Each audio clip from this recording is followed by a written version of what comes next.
Olá, meus queridos irmãos, minhas queridas irmãs, uma grande alegria estarmos juntos mais uma vez no nosso programa Testemunho de Fé. Aqui quem fala é o Padre Paulo Ricardo e quero convidar você para nos próximos minutos refletirmos a respeito da Palavra de Deus deste quarto domingo do tempo comum.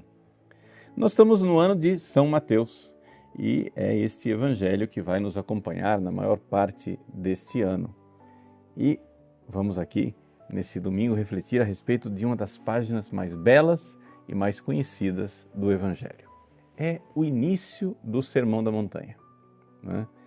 Jesus sobe a montanha como aquele que tinha sido prometido por Moisés. Né? Vocês se lembram que no Antigo Testamento, o maior de todos os profetas, o amigo de Deus, aquele que viu Deus quase que face a face, foi Moisés. E Moisés, lá no Deuteronômio, prometia que virá um profeta como eu. Né? E o povo de Israel esperava que viesse um novo Moisés. E o que é que Deus fez?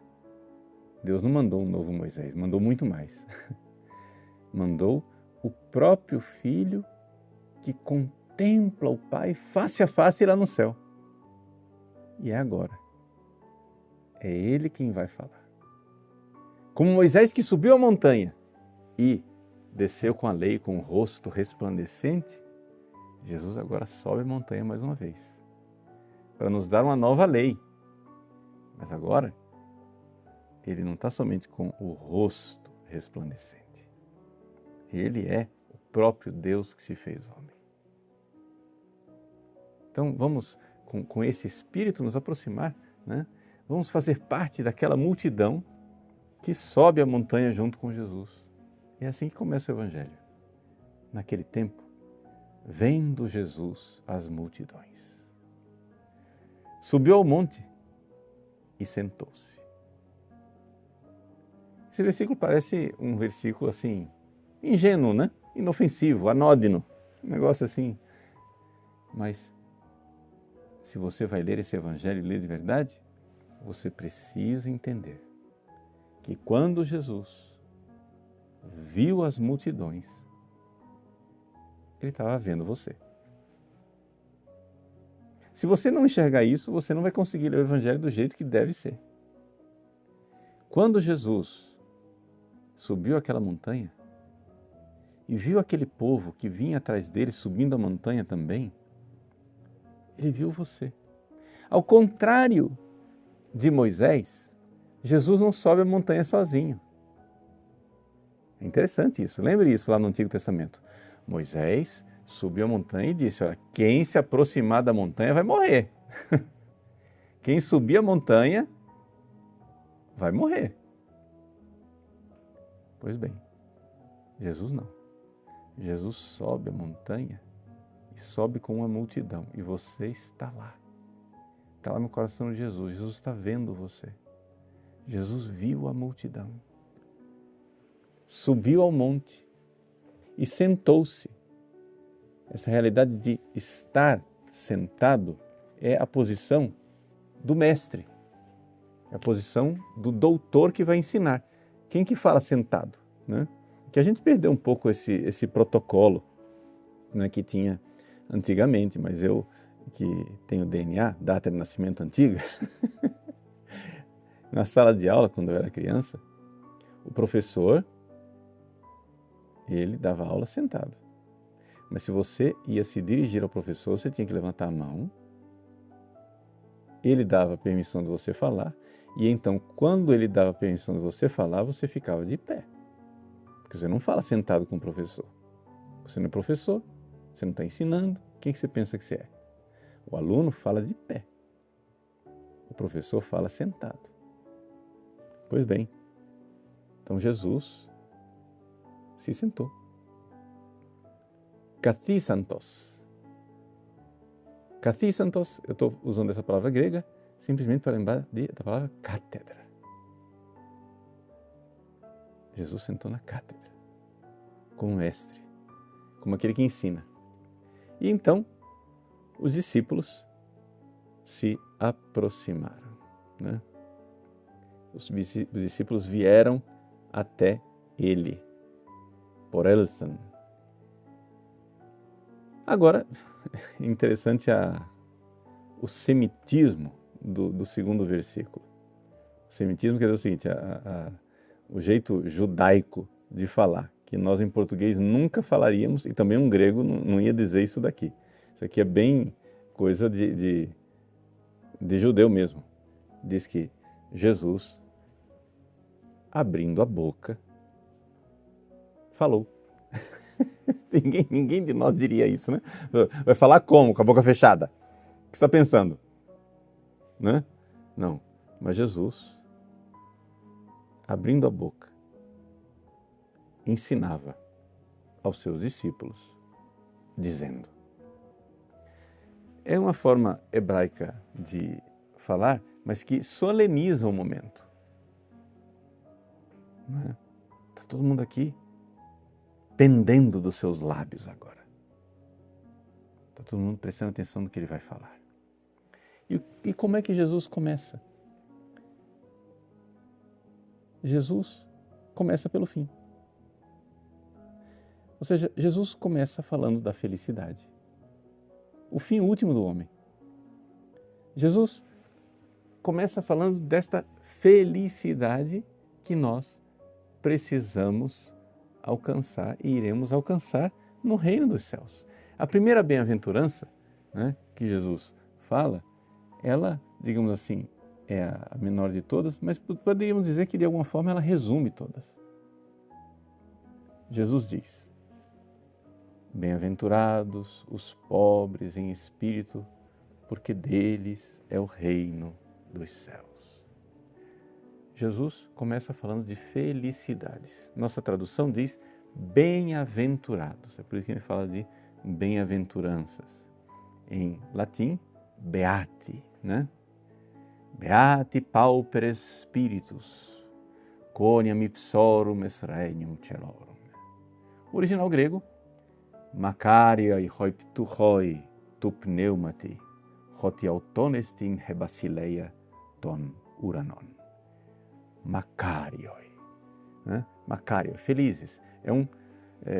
Em literatura, a gente chama isso de um macarismo.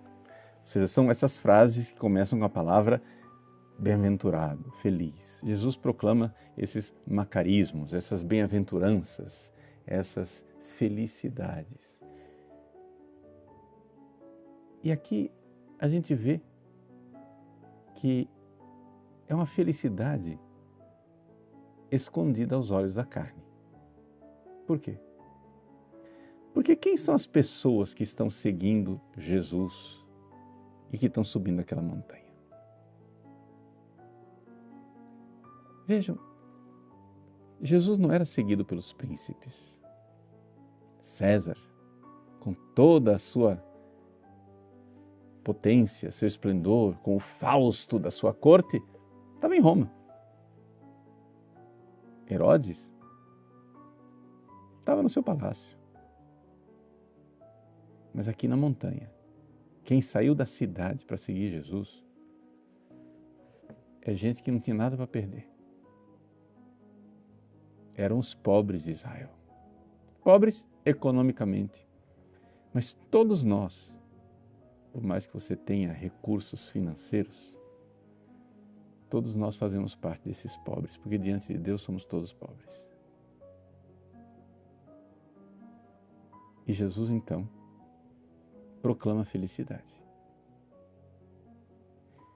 Só de dizer isso, gente, eu quero que você enxergue que Jesus está vendo o que ninguém vê. Porque se você subir no alto da montanha deste mundo, o que é que você vai ver? Abra o olho, me descreva o que é que você vê do alto da montanha desse mundo. Nós vemos guerras. Tem uma guerra que está mais famosa ultimamente na Ucrânia, mas tem guerras no continente africano o tempo todo. Tem guerras que não são declaradas guerra, mas são, por exemplo, o Brasil.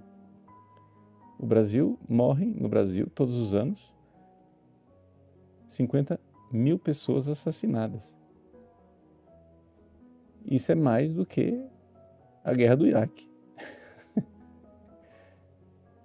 O que você vê quando você sobe na montanha desse mundo? Além de guerras, injustiças, gente passando fome.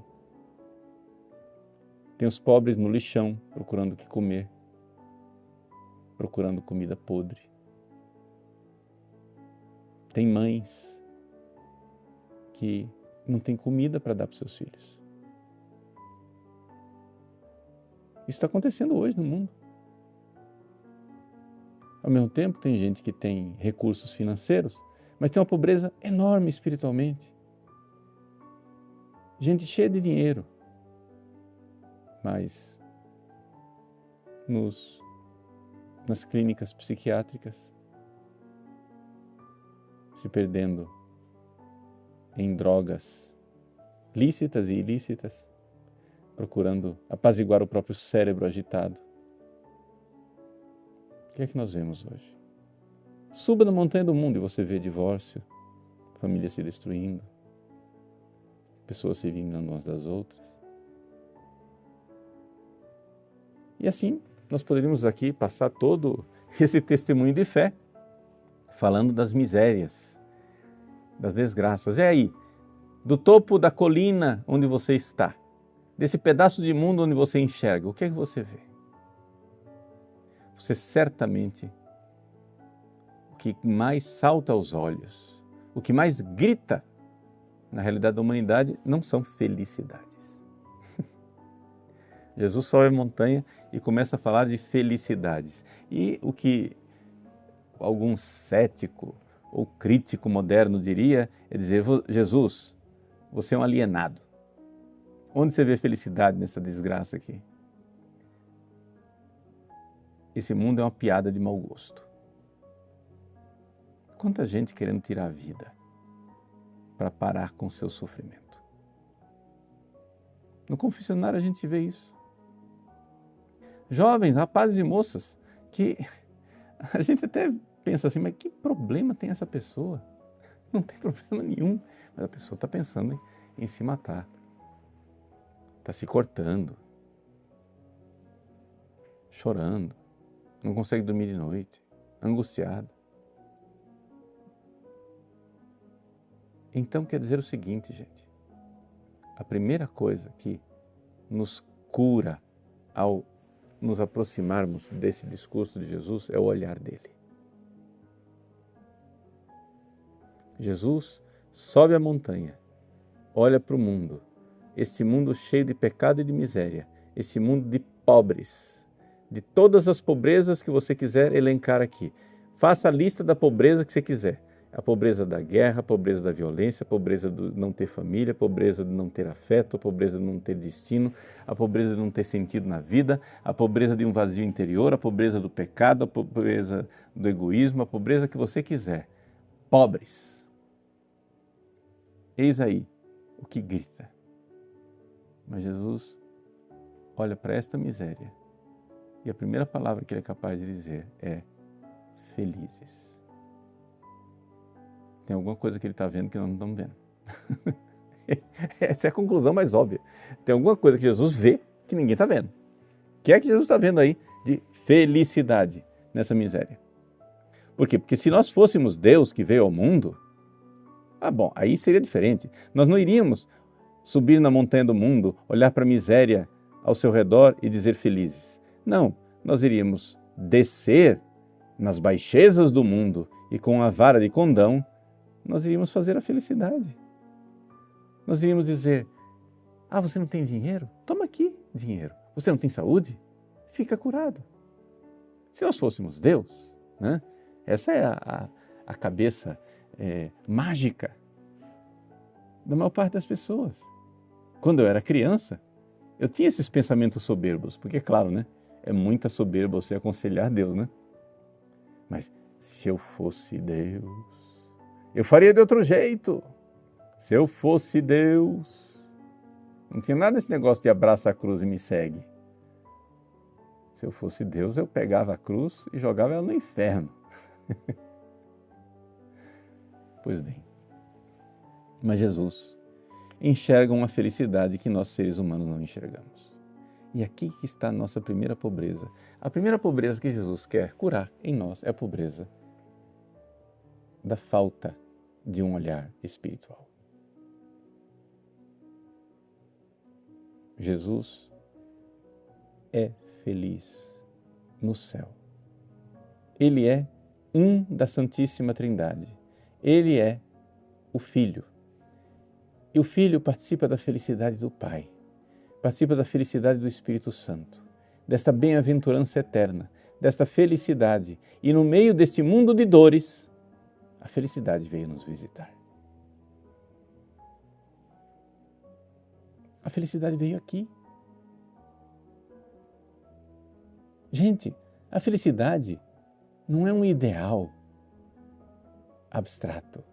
A felicidade não é uma ideia lá no mundo platônico das ideias, no hiperurânio. A felicidade veio aqui. A felicidade nasceu. Nós acabamos de festejar o Natal. Há um mês atrás, nós estávamos festejando o Natal. A felicidade veio. A felicidade veio aqui.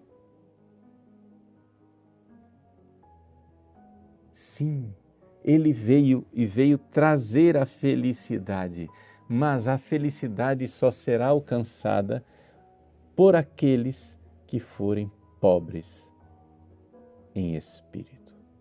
Veja, pobres todos nós somos de algum jeito, de alguma maneira, mas Jesus proclama que bem-aventurados os pobres em espírito.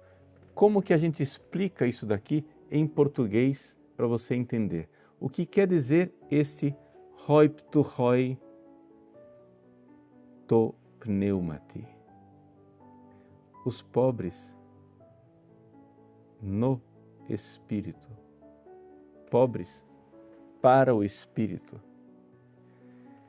Quer dizer o seguinte: você reconhece que a fonte de riqueza não está em você.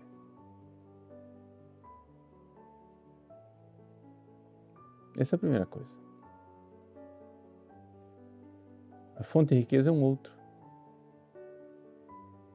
Então, o que é que a gente vê nesta humanidade desesperada? E o que é que Jesus vê? Jesus vê na humanidade desesperada seres humanos ricos, porque acham que a felicidade está ao alcance da mão deles. Vamos fazer nós a felicidade. E então, os banqueiros dizem: venham, emprestem dinheiro, e se vocês tendo dinheiro, vocês terão felicidade. E aí, o que é que fazem os empresários, os capitalistas? Pegam dinheiro e vamos lá, vamos multiplicar a riqueza, vamos ser ricos. E o que é que fazem os trabalhadores, os proletários, né? Dizem: não, nós não queremos que vocês sejam ricos, empresários. Divide aí conosco o pedaço do bolo, nós queremos também ter. Dividir as coisas, vamos ser iguais. E assim a humanidade briga. Essas brigas entre banqueiros, capitalistas, proletários, ela acontece em casa também. Quantas famílias se destroem quando abrem o inventário do pai e da mãe que morreu? Uma tragédia. O mundo diz para você: olha, você pode ser feliz. Lute, brigue, mordamo-nos uns aos outros, devoremo-nos uns aos outros e seremos felizes. Jesus está vendo outra coisa. Jesus está vendo o seguinte: você não dá conta de fazer a felicidade por você mesmo. A felicidade veio nos visitar. A felicidade veio aqui. E o primeiro passo que você tem que dar é reconhecer: eu sou pobre. E Ele é tudo para mim. Meus queridos, Jesus inicia a sua pregação no Sermão da Montanha. Jesus se senta e, abrindo a boca, fala e vai ensinando aos discípulos: felizes os pobres. Que contraste essas duas palavras. Sim, felizes quer dizer a felicidade existe, e pobres quer dizer a felicidade não está em você. Reconheça no seu espírito, reconheça na sua alma essa sua impotência e ao mesmo tempo receba a vida como um dom. Jesus quer que você pare com esta mentalidade de eu tenho direito a tudo. O homem moderno se relaciona com a vida como um cliente no balcão de serviço de assistência ao cliente, onde você bate no balcão e diz, eu quero meus direitos. Mas se você receber como um pobre, gratuitamente, a vida, e você disser, poxa vida, Jesus, eu poderia não existir. Eu recebo como um pobre o fato de eu existir. Que graça! Diríamos mundanamente, que sorte! Que sorte, que fortuna, né? Que sorte eu existir. E Jesus olha para a multidão, olha para você nos olhos e diz, não foi sorte. Eu sonhei com você desde toda a eternidade. Recebe a vida. Eu quero que você exista. Receba gratuitamente, não como um direito, mas como um amor gratuito. E não somente você existe, tem vida. Você tem fé. Você conheceu a Cristo. São 7 bilhões de pessoas neste planeta. E desses 7 bilhões, 6 bilhões nem sequer sabem direito quem é Jesus. Desse 1 bilhão que sabe quem é Jesus, a maior parte não está evangelizado o suficiente. Esses poucos milhões que têm alguma evangelização a mais, quantos estão em estado de graça? Quantos receberam a graça? Tudo isso você recebeu e você não tem direito. Você é um afortunado. Na verdade, você é um providenciado. A providência, o amor bondoso, aquele olhar que subiu no topo da montanha e olhou para você e de lá do alto Jesus aponta para você e diz, tu és feliz e não sabes, mas se fosses pobre, saberias. Se fosses pobre, se tivesses a capacidade de receber a vida de graça como um dom, como um pobre de mão estendida, de mãos vazias diante de Deus, de receber dele tudo. Deus quer nos dar a felicidade do reino dos céus. E por que nós não a temos? Porque nossas mãos estão cheias. Você imagine, eu quero dar a você uma pérola preciosa, tão rara e tão especial que ela vale $1 bilhão. E eu digo, estende a mão. Mas você está carregando sacolas de lixo.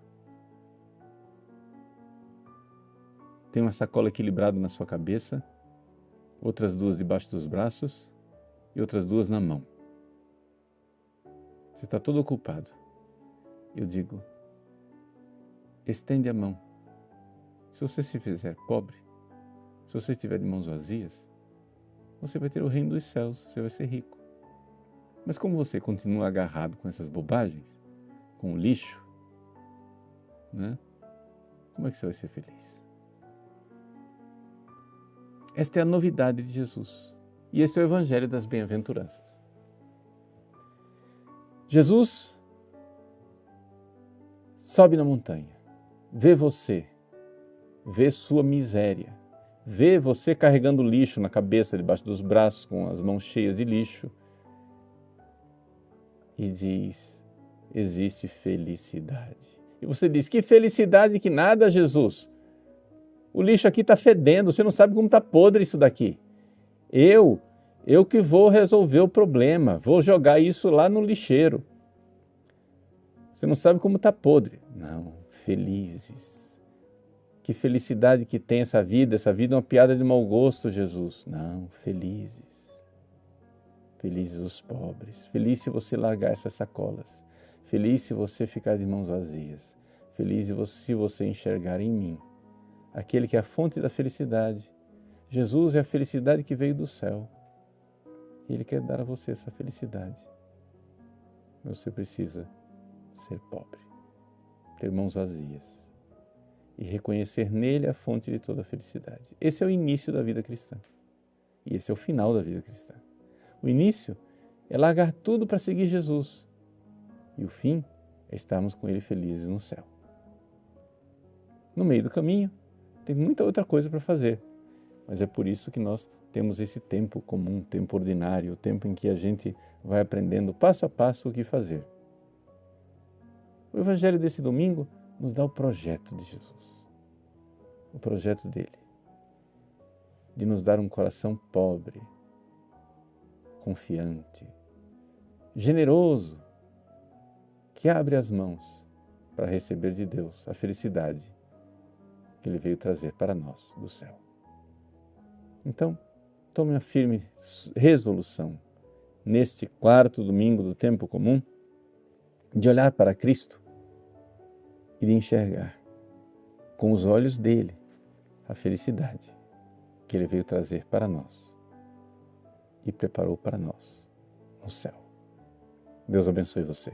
Em nome do Pai, do Filho e do Espírito Santo. Amém.